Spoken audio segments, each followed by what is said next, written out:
Challenges நான் face பண்ணிட்டு இருக்கிறேன்.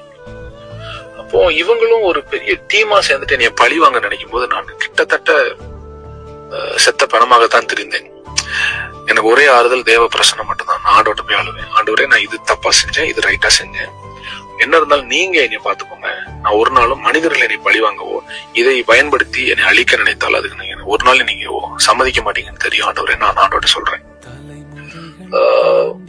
21 நைட்டு என் பர்த்டே கெடுப்பதற்காகவே கரெக்டா என்ன பண்ணாங்கன்னா ஒரு வீடியோ ரிலீஸ் பண்றாங்க. இந்த வீடியோவை முக்கியமான ஆட்களுக்கும் எனக்கும் இதை ஃபார்வர்ட் பண்றாங்க.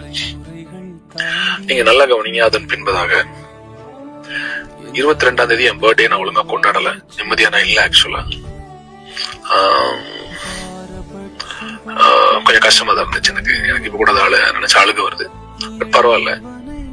27 சண்டே 27 எதுக்கு இந்த வீடியோ அப்படின்னா அகைன் ஜானனை பத்தி தான்.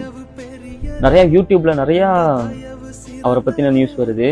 அதுல ஒரு சில பேர் வந்து இந்த காணிக்க வாங்கிட்டு சபை நடத்தலாம் அப்படின்னு சொல்றாங்க. ஒரு சில பேர் வந்து ஏமாத்தி சபை நடத்தலாம்னு சொல்றாங்க. கர்த்தரால அழைக்கப்பட்டவங்க கண்டிப்பா சபை நடத்துறது பெரிய விஷயம். அதுவும் அவங்களுக்கு வந்து கொடுக்குற சம்பளமே அந்த காணிக்கை தான். வரைக்கும் எனக்கு தெரிஞ்சு ஒரு சபையிலையும் காணிக்கை இல்லாம யாரும் சபை நடத்த மாட்டாங்க, நடத்தவும் முடியாது. அவங்க கொடுக்குற காணிக்கை தான் அவங்களுக்கு உண்டான அந்த